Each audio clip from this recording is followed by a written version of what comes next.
Okay, thanks, Pete. I'm going to go over parts about the pre-trip inspection and just things I've learned over the years. And as Pete mentioned earlier, I'm also a supervisor and a mechanic, so I get to see it from both sides and started out as a driver. So pre-trip inspection is covered under 3301, 8311, and that was just updated here in January. And through some conversations in a working group with that, there were just some minor modifications to that. But basically what they went in and did is allowed you to just visually check some of the things that drivers can't crawl under the bus and check, such as the fuel tank, the brake chambers, things that were difficult. So they were visually checked now. But it does require a daily pre-trip by a driver, and that's before they leave. And one thing that some drivers get caught on is if they drive a different bus in the afternoon, or the bus was pre-tripped by 1 in the morning, it has to be pre-trip by the second driver in the afternoon. So it has to be a pre-trip per vehicle per driver. And then as owners, we can actually designate somebody to check certain stationary items on the bus. So if they have a hard time opening the hood, or you prefer that your mechanic check the oil and stuff in the mornings, that is permissible. So you can do that in lieu of the bus driver doing it. And then as owners, we're required to provide them with all the forms that cover the items specified in 3301, 8311. So whether that form be electronic or paper, we have to provide that to them. And what I mean by electronic is we here in St. Mary's actually use Zonar. So there are electronic versions of pre-trip, and then there's the old paper versions of pre-trip. And then all defects have to be reported in writing. And then if it's an out of service or there's a red light out on the bus for the 8-way warnings, it has to be reported before the driver. It has to be fixed before they can go out on their route. Hey, Dan, let me add a note here. For those of you that ask a mechanic or someone else parts of that daily inspection, it still needs to be recorded. And so if the mechanics are doing that, what you may need is actually 2 pre-trip forms, one for the driver and one for the mechanics. And that way you maintain the documentation. At the end of the day, if something were to happen to your vehicle, you'll have to be able to prove that all the things required in code were checked that day. And then as I mentioned before, the methods for conducting the pre-trip can be the paper forms, which I think you were provided with a copy of 2 different ones today in the handouts. The one called Spool Bus Pre-Trip Inspection Form is what Doug had kind of came up with and used in the past. And then there was also a copy of what the electronic version of Zonar looks like. They kind of mirror each other. They're similar, but just one's on paper and the other one's electronic in Zonar. The paper ones, you can turn in daily, weekly, however you like to do it, but the defects have to be noted. And then also, you want to document when it was repaired. The computerized pre-trip for Zonar, some of the advantages to that is when they find a defect on a bus, if you have a fleet maintenance program, it'll actually sync with that, create a work order for the driver. When they repair it, it'll actually go back to Zonar to show that it was repaired. One of the disadvantages is it does come with a service fee, and sometimes the technology, if it goes down, then you have to resort back to the paper forms. So there's advantages and disadvantages to both different systems. But just for how Zonar works is each zone on the bus, like around a tire, is a little RFID tag. And when you click on that, it pulls up what the driver's supposed to be checking. So it helps remind them just like the paper form does. And then one thing we always think, if you don't watch the drivers, they go out and do their pre-trip inspection and they do it awful quick, or you're thinking, are they really checking what they're supposed to be checking? How do you document that? How do you check that? As supervisors, you can go out there and actually watch them do it, sitting in the garage, watch them out the window. You can tell if they're checking lights. But one of the things I've found over the years is as a mechanic, you can really tell when somebody's checking their bus and reporting defects, because when we pull them in for our preventative maintenance, if you're checking around on the bus and looking for things and don't find obvious mistakes because they've been reported and fixed, then you know they're doing a good job. And another way to find out is when the highway patrol shows up for spot checks. If you're not getting all kinds of defects noted, clearance lights out, brake lights out, torn seats, that's how you can really tell what the drivers are checking and they're doing their job. So there's kind of a checks and balance system here, observe, and then also what the mechanic is seeing and your spot inspections. One of the things, when drivers check, they'll miss things. And these are some of the common things that seem to get overlooked and they'll show up on your spot inspections. The emergency exits, the missing decals. Typically when the buses come through, that decal is in the front on the inside of the window. And we all know little ones, idle time, idle hands, they'll start peeling those decals off. There are ones that are made that will stick on the outside. So no matter how hard they try, they can't get to that one on the outside of the bus. And if those decals are missing, they will get noted on the spot inspection and possibly be an out of service violation. Depends on your inspector a little bit. Seat foams, I know the particular buses we have, that has been an ongoing issue for a number of years here recently, that the foams will break down on the corners and even on the tops and the backs to where you can see and feel the bar. And that is something the Highway Patrol will check on a regular basis. They're pretty strict on that now, that you cannot feel the bars. And when I mean the bars, it's just the metal frame that's inside there that the foam's no longer protecting. Lights, we want all our lights working, especially the 8-way warning lights, tail lights, brake lights. Some of the newer buses have a switch that you can turn on that'll flash all those lights while they're checking them. Switches, heater, defroster controls. Drivers need to check them before they're going out rather than get out 20 below morning and then they don't have heat and call in and say there's problems or the light bulbs burn out. On all those switches, door switches, that's a big one for the substitute drivers. If they hop into a bus they're not familiar with, the lights aren't working. Now all of a sudden they're fumbling around trying to follow a route sheet, trying to find which switch they're going to be on, because sometimes they'll come in the last second and have to cover a route. So those lights are a minor little thing to replace, but they're critical in the dark December mornings. Battery boxes. A lot of times drivers will fail to check that. Tires. Some drivers are very good, but here's where we can train and work with the drivers to look for the cupping, the low 30 seconds, or even if a tire looks low, the bulge. It's much easier for them to come in and ask you before they leave and you can check it with a tire pressure gauge and air them back up rather than have a flat or a blown out tire out on the road. And cleanliness. We all know some drivers are very good about this, others aren't. But I always look at it this way. When the Highway Patrol comes around to do a spot inspection, first step in that bus will give them the impression of what kind of operation you have. If the bus looks dirty, there's paper, everything over, that kind of changes their whole mood. So the first appearance you give them is a clean bus when they hop in there. It'll go a long way to make it easier for everybody. And the big thing about a pre-trip inspection is what happens if there's an accident. Hopefully we don't have them, but we know we do. They can come back and they'll look. They could ask for your pre-trip inspections. If you get into litigation in court, they're going to want to know that. So the documentation is critical. And then also to show that you've repaired the items. Like I mentioned just a little bit ago, if a substitute driver hops in there, the light switch for the 8-way warning lights is burned out, they fail to activate it and something happens, that's something that could put liability back on the district because things weren't working properly. First thing anybody always wants to say when they run into something is the brakes didn't work. Well, if you can document that you checked them, they've been adjusted, and everything's proper, then that will go a long way to preventing problems or litigation issues.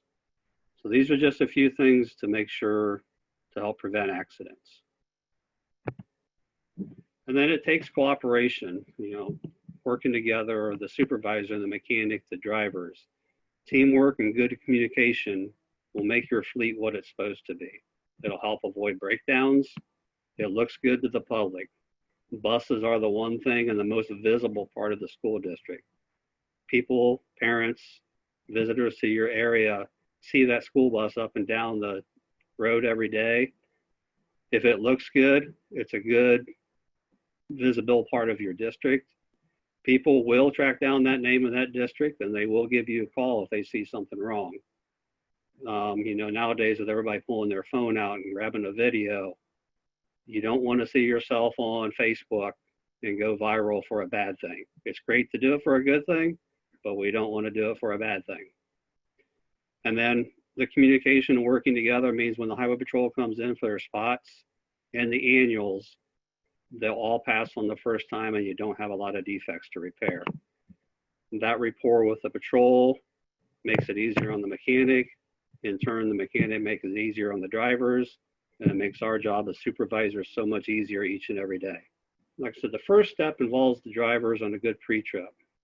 Working with the mechanic, make sure they're checking things. How do they report it? Do they feel they're not being listened to if they report something? So the rapport is big. Report things right away in a timely manner. If they're checking something at 6 a.m. in the morning and they got a tail light out, if the mechanic's right there, you can fix that real quick before they go out. So somebody doesn't see the bus going down the road with a tail light out. Even though we're permitted a certain percentage, it sure is nice to have them all working when they're going down the road. And then, like I mentioned, the paper forms versus electronic, they're all ways to help. The paper forms you turn in and let your supervisor and mechanic know. The electronic systems can integrate with fleet maintenance, and that can help reduce paperwork and speed up the process. One thing drivers love to do, they'll just tell you my headlight's out or my tail light's out, but then they don't follow up with documentation. It needs to be documented. I've learned over the years and been told over the years, if it wasn't documented, it didn't happen. And then the relationship between the drivers and technicians can be a challenging one at times. Sometimes the drivers feel the technician doesn't understand what they're talking about, and then the technician in turn feels like the driver's always complaining. But to help that, the two can work together. Mechanic can go out and show the driver, educate on the common defects. This is what we're looking for.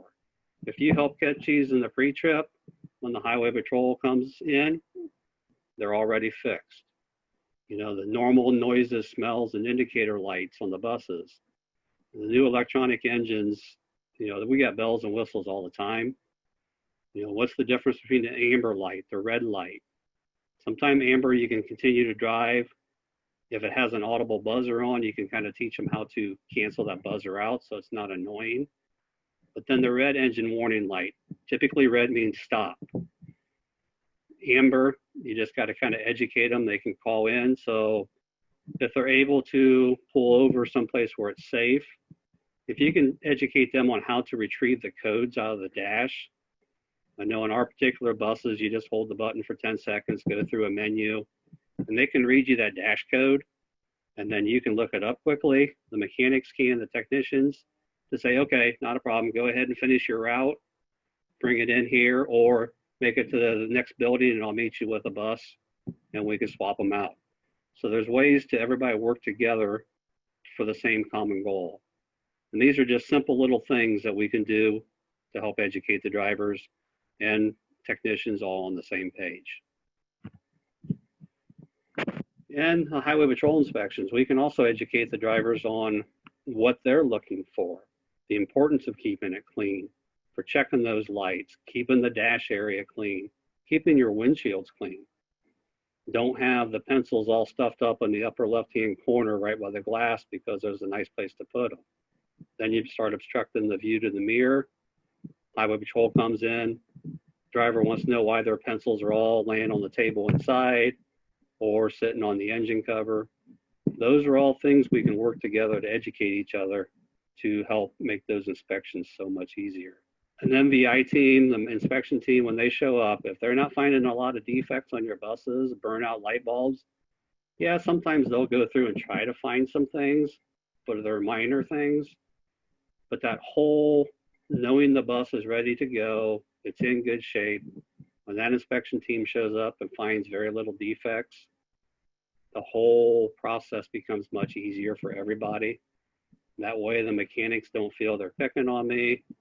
The inspector team knows, hey, these guys take care of their buses and they look good going down the road, and they'll cut down on prices and costs throughout the years. And by educating the drivers, they can help the mechanics and technicians understand what needs repaired and how to explain it to us. Then we get into the whole preventative maintenance schedule. Regular scheduled inspections are critical to buses. These things are very expensive nowadays.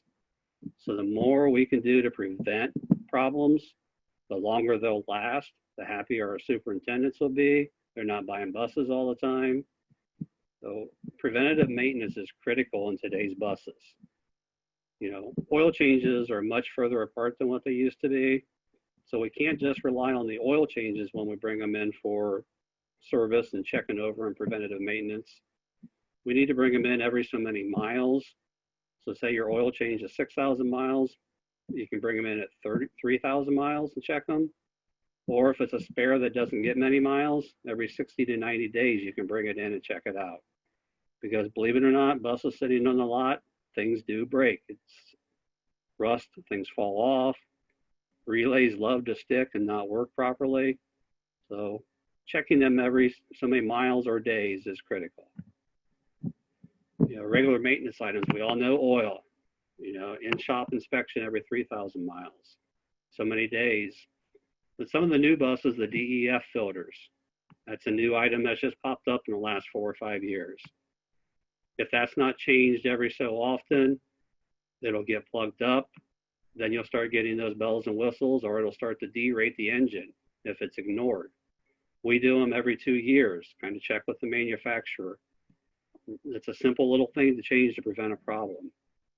Crankcase ventilation filter. This is a new item from several years ago. We change them every 30,000 miles. Kind of a personal, I mean, that's our personal preference. Some of the manufacturers say they can go longer. But once again, that's something that if you ignore it and don't replace it, then bells and whistles go off and derate, and then you got a tow bill. There's simple things to prevent problems. Fuel filters and water fuel separators. With the change to ultra-low sulfur fuel a number of years ago, water and fuel seems to be a little more prevalent. And even with the condensation of the hot fuel going back into the tank, you're getting condensation in that water fuel separator, whether it's back at the rear axle, midway up, closer to the engine. They're doing their job. They're getting the water out. But in Ohio, it has a tendency to get very cold in the wintertime. Even though they have heating elements on them, sometimes things can freeze up. So it's a simple maintenance item and preventative maintenance item to help avoid issues in the cold weather. Air filters. An engine can't breathe. It's going to start using oil. It just, things don't work very well. The air dryers. Years ago, we had what was called the old 89 air dryer. You didn't have to do anything to that poor thing probably for the life of the bus. But now with the new spin-on ones and bolt-on ones, their capacity is a little bit less. We use our air brakes a lot. They're cycling a lot. So the air dryers, you know, check the tanks. If there's moisture in them, you need to replace the air dryer. But you can do it annually too, right before winter, during the summer with your normal work. It'll help prevent those freeze-ups. And then the newer buses with their computers, whether it be the transmission, body computers, the engines, they do need computer software updates. If you're fortunate enough to have the actual software for that manufacturer's vehicle, like Cummins, I see those. When you pull them in for preventative maintenance, you can hook that program up and just check to see if there's software updates needed. A lot of times those updates, you won't necessarily know about them until you hook up and check for a software update, but they will, you know, there may have been a fix to change the parameters on that DEF filter sensor or anything to do with particulate filters. So by updating the software, you can eliminate some of those bells and whistles. And if there's no bells and whistles, the drivers are happier and makes everything a lot easier. And all of these can help the unwanted breakdowns or repairs. We can't stop everything, but it will go a long way to preventing them. And then the third step involves the supervisor, and that we need to know that these buses are an investment and need to be treated as such. You know, they're basically a building on wheels. When you look at how much we pay for new buildings and how much time and effort goes into maintaining them each year, the same thing needs to go for a school bus. It's an investment that will make that vehicle last a lot longer. You know, we're approaching, in some cases, over $100,000 for an 84 passenger school bus. So good maintenance will lead to a longer bus life and help actually lower your overall cost. Since they're expensive, there's ways to help control these costs. When you purchase a new bus, you can get the extended warranty plans.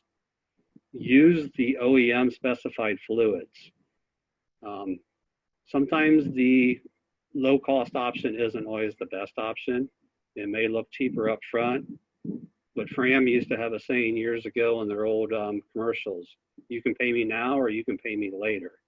So if you can pay a little bit more for oil or a good quality coolant or tranny fluid, and you don't have to replace that transmission, that extra dollar a quart may have saved you $3,000 to $4,000 down the road. Good quality filters, you know, OEM filters or a good reputable brand that you can get a hold of. But you know, it used to be years ago, everybody thought OEM manufacturer filters were more expensive. If you do your checking and stuff now, they are actually competitive with everybody else. The same goes for fuel. Good quality fuel will help prevent problems. Good tires, you may pay more for them up front, but if they last longer, they just paid for themselves. You know, the whole preventative maintenance is a way to prevent cost. You know, you can achieve through quality preventative maintenance. While it may appear that scheduled maintenance increases the overall cost, the opposite is actually true. It'll keep your costs down. You know, if you have to tow one bus in, you're probably looking at $500 just for starters. So if you could have replaced that $30 filter, then you just saved that $500 bill plus the downtime, you know, the bad PR if you had to move the kids to a bus when it's 20 below zero. It's all good for everybody in the long run. You know, and maintenance recommendations, some are going by hours because buses do idle quite a bit. The old rule of thumb years ago, you used to just go off miles. Miles doesn't necessarily fit anymore, so you're going to have to watch miles and hours.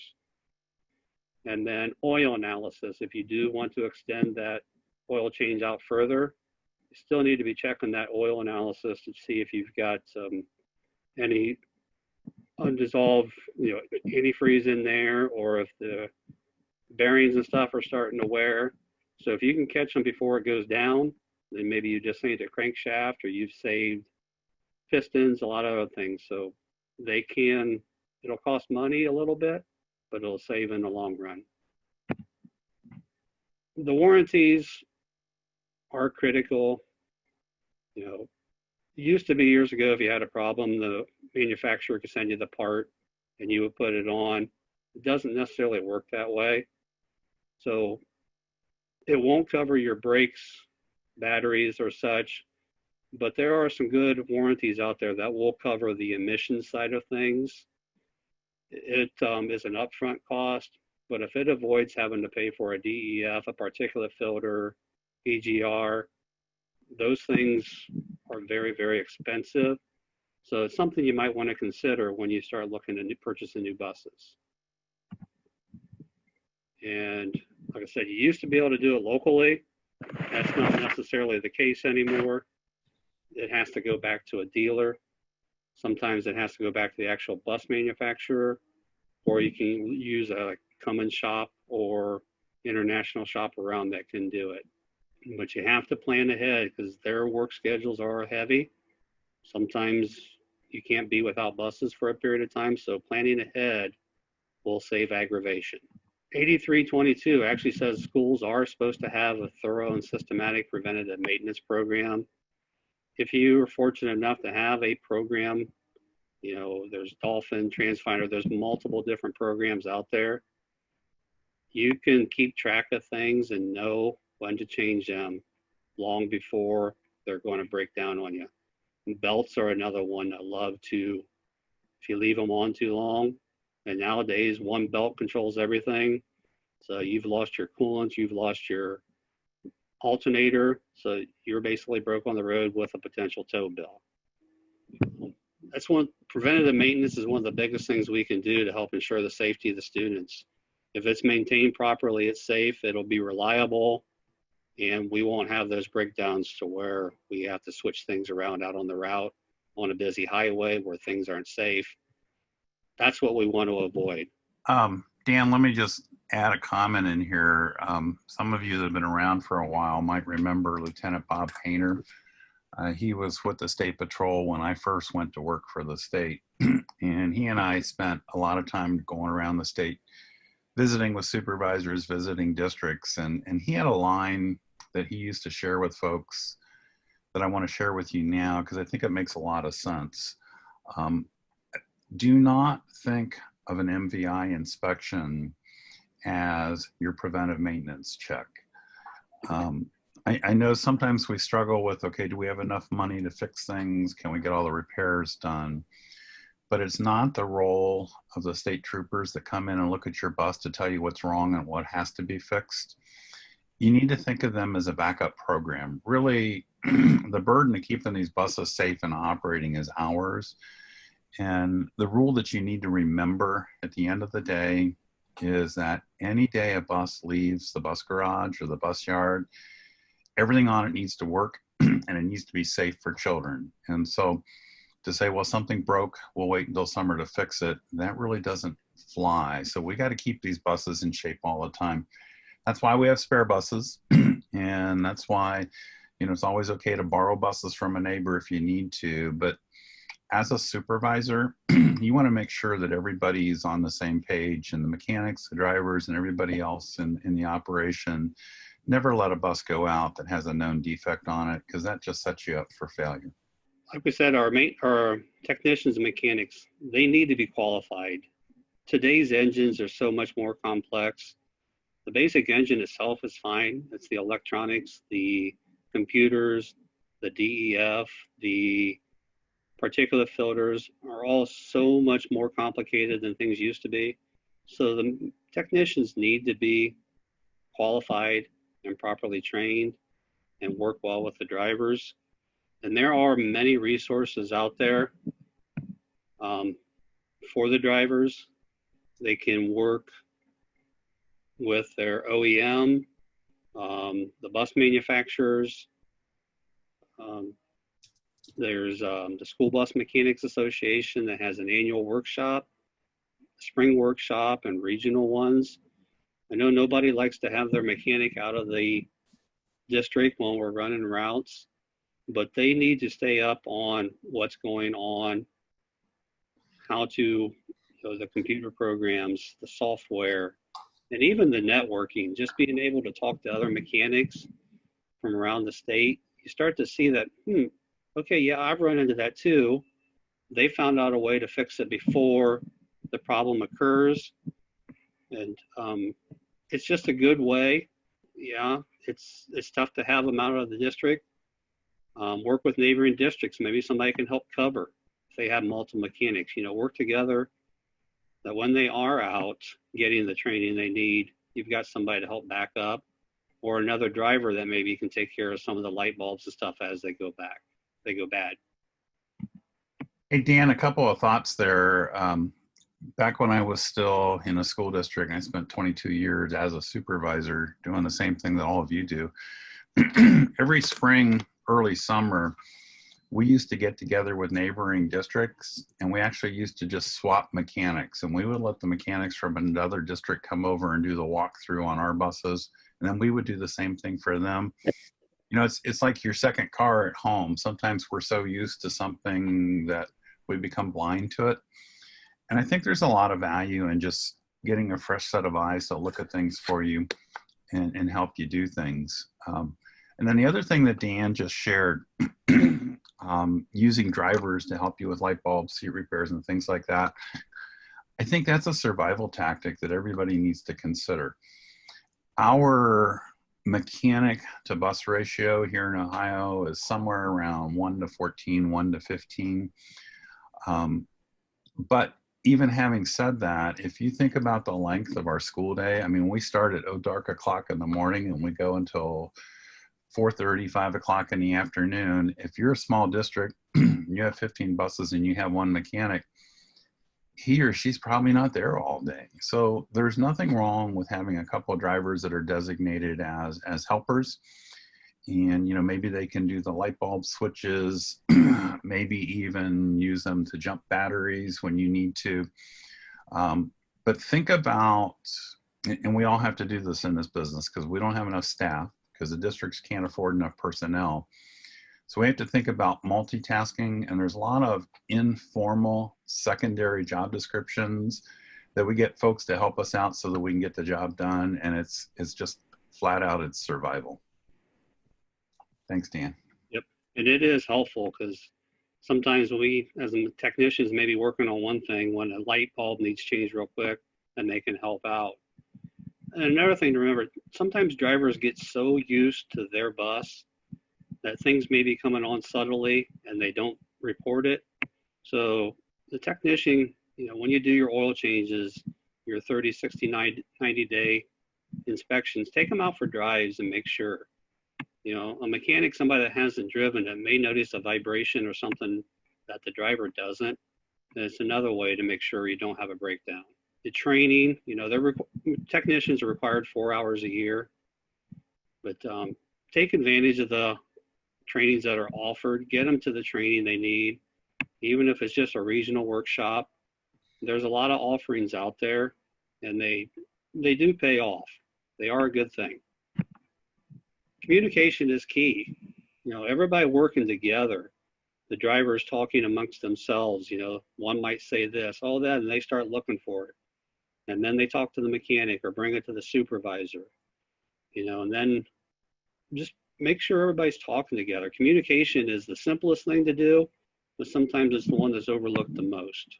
In the end, all three of us working together, the drivers, technicians, supervisors, working together, we're going to keep costs down, increase safety, and give the district a better overall transportation fleet. It is really that simple sometimes. And then the cleanliness, the last thing, like I mentioned earlier, that's the first thing that a driver or the inspector is going to see, or the students getting on the bus, or a parent that meets you at the stop just to greet their kid. If you pull up the door and paper flies out, it just isn't a good impression. So, you know, that, and make sure we're cleaning the buses on the outside helps prevent rust. The wonderful salt brine that we're using on the roads nowadays is very, very, very corrosive. There are underwash carriage cleaning systems that are available. They do work. You know, if you can prevent that rust from taking hold and push it down the road 3 or 4 or 5 years or longer, it will pay off. There are options for better undercoating, different types of undercoating when you buy a new bus.